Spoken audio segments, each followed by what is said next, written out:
listeners. This is Foreign Policy Focus, episode 16. As always, I am your show's host, Kyle, and before we jump into the news today, I'd just like to remind everybody that if they're liking the show, you should give us a rating and review on iTunes. It will help the show to grow and be one more small nail in the coffin of the state. Let's start our show today with talking about some news coming from the Democrats. They have started to indicate to their supporters, we'll say, that there probably won't be any evidence linking Russia and Trump's election. It seems they are, starting to try to temper the expectations of their supporters that they're going to have a smoking gun that Trump colluded with Putin to win the election or some nonsense like that. This is an issue I covered on the show several times. I think the narrative from the start has been pretty much all nonsense. Trump has certainly made some statements on the campaign trail that fueled the speculation and everything, but there's been no real evidence that Putin in any way tried to rig the election against Hillary Clinton. Trump in any way worked with Putin to win the election. It seems to me what really happened here was Hillary Clinton ran a really poor campaign. She was a really poor candidate, a really corrupt person, and she unfortunately lost. Unfortunately, from depending on whose perspective you're looking at, I wish neither of them would have won, but unfortunate for Hillary Clinton, she lost. Now, whenever you go into a election and you're 95 or 99 or whatever ridiculous percentage picked to win the game, and then you lose the election, well, you gotta make some excuses. And now, I guess you could possibly have somebody come up on that podium and say, well, I should have done a better job. Apparently, my years of corruption and wanting to bomb every country on the face of the planet had turned some Americans off of me. And while my opponent certainly wasn't a gentleman, he didn't stink of 30 years of political corruption like I did, so I lost the election. You weren't going to get that kind of honesty out of Hillary Clinton. And what you got is her blaming everybody from James Comey to Vladimir Putin for the reason why she lost the election. Now, I particularly don't care if Hillary Clinton wants to blame Comey or if she wants to blame Trump or whoever. It doesn't. I find it a little entertaining on the political theater level, but at the end of the day, I really don't care and I really don't think it matters. However, whenever she tries to blame Putin, and then we have people going on the news saying that Russia rigging the election is akin to 9/11 or Pearl Harbor, or this is an attack on our democracy. And essentially, a large part of the Democratic Party, at least pushing the American people to push for a war with Russia. This is a problem, and this is dangerous. And unfortunately, we can't allow this to happen. And so, while I don't necessarily like to dive into politics all the time, I've had to on this issue just because the narrative that Hillary Clinton and the Democrats have been pushing is so dangerous to the peace and stability of the rest of the world. So it's good to see that the Democrats are starting to come clean and say, don't expect any evidence. However, I think by and large the damage has already been done. I've seen polls where close to 50% of Democrats actually think Russia switched the vote total for the election. This is insanity. Nobody's even making this claim. However, when you have all these, no-brain politicians going up there and no-brain MSM TV commentators going up there all the time and saying, Russia half the election, this is the stupidity that people will believe. So unfortunate, but I'm going to hope for the best and that this story will blow over once everybody realizes there's actually no real evidence that anything here happened. A little bit more news about Trump now. Trump is sending more special operations forces overseas, basically special forces. This time they're heading to Central Africa. So with the invasion of Libya and in North Africa, the U.S. has a large presence. We have declared areas of Somali areas of conflict, and so we could drone bomb there anytime we want. And now that we've hit the west and the north of the country, it looks like they're moving towards the middle. Unfortunately, we've started enough fires with all of our wars everywhere else across the Middle East and North Africa. You think they would have, maybe look at the map and say, boy, we have a lot of fires to put out before we try to start any more. But, well, that's just not the policy of the U.S. government, and it's certainly not going to be the policy of the U.S. government under Trump, unfortunately. So, hopefully they don't carry out too many missions. Hopefully they don't destroy any countries. Hopefully too many of our special operations guys don't get killed in some senseless violence promoted by Trump, who will never actually go and fight a war himself, but we'll see what happens there.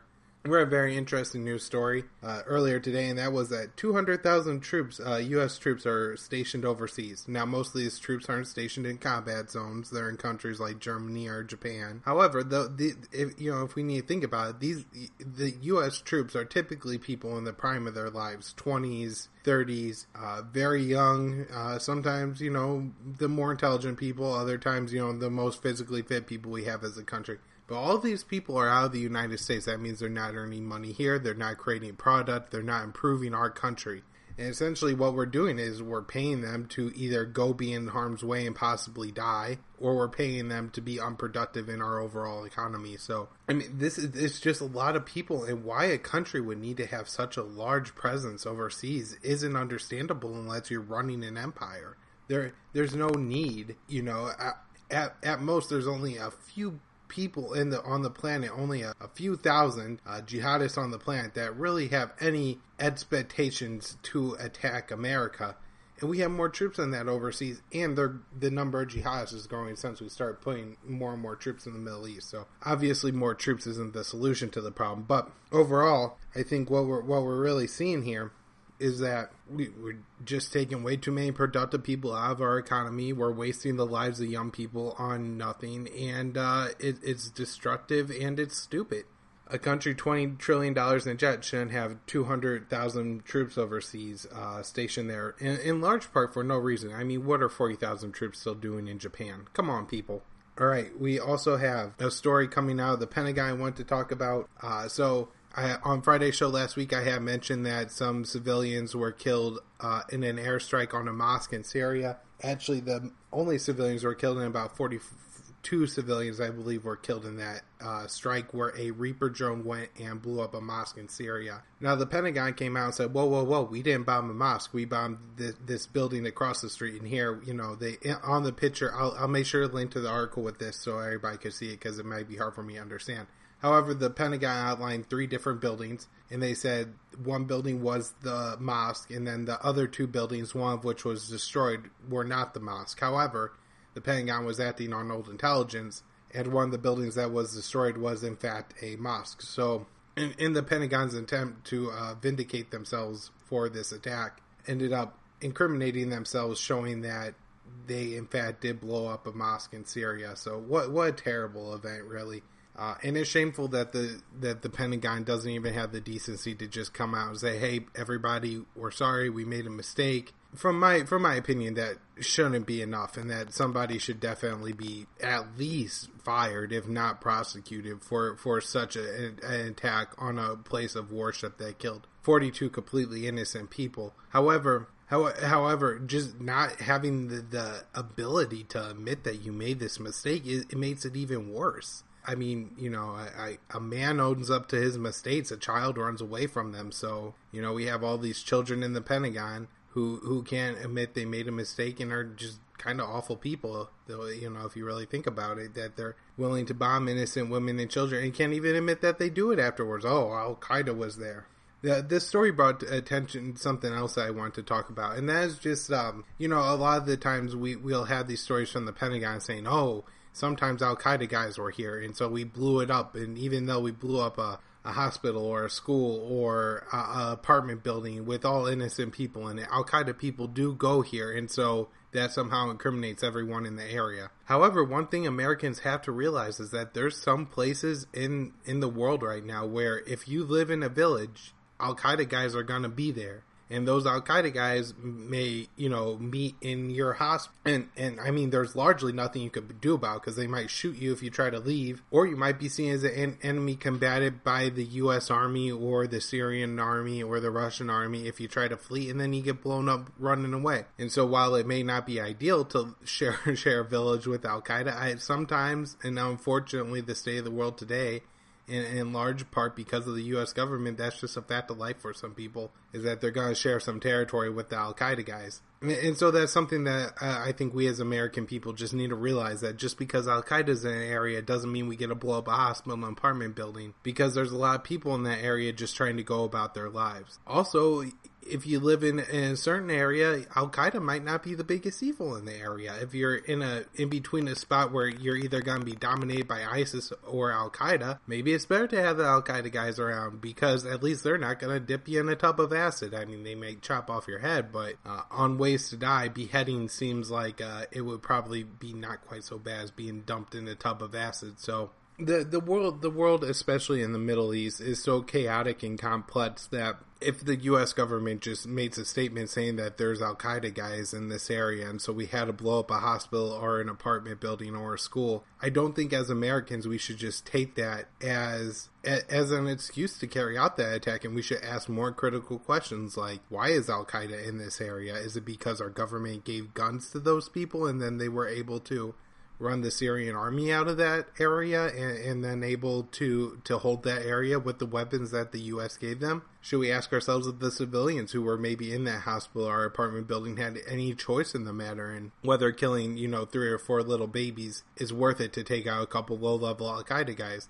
Because I think you could certainly and easily make the argument, and I've done it on the show several times, that whenever you end up killing children, women, blowing up a mosque, you're gonna create more Al-Qaeda guys than you would killed even if you hit your target. So, this is the problem with it. This is the issue, is that you can't win a war simply by bombing an ideology out of its existence, and this is what the U.S. is bound and determined to do. The policy in Bush was to use ground troops, but as well as bombs, and that was to bomb Al-Qaeda out of existence. And instead what happened is we bombed them from just the mountains of Afghanistan to existing in Iraq and Syria and empowering them in Yemen and Somalia. And then under the Obama years, Obama was like, well, we're not going to put in troops. We're just going to bomb the hell out of these people, and we're going to bomb them out of existence because I don't want any Americans to die. And so what happens is that Obama bombs them right across North Africa.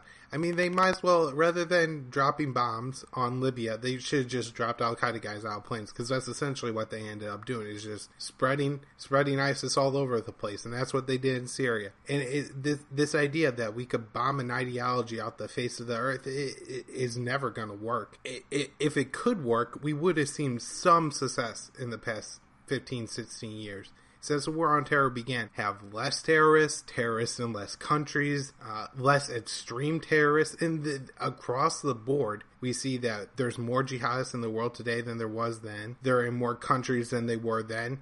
And you have ISIS guys who are a hell of a lot more extreme than the Al-Qaeda guys you had back in 2001. I mean, these people are burning people alive. They're beheading journalists on camera. They're dipping people in acid. And by any measure, the United States is absolutely losing the war on terror. We're absolutely creating more jihadism, more radicals, more people who hate America. And this is what you're doing. Somebody has to stop and say, whoa, this isn't working. And nobody at the level of government will ever do that. And I think part of that's the reason is that the war on terror is working in one place, and that's working for government. Millions of Americans are more willing to throw their money at government because we're in a quote-unquote war on terror. More Americans are willing to trade away their freedoms because we're in a war on terror. I mean, it's gotten to the point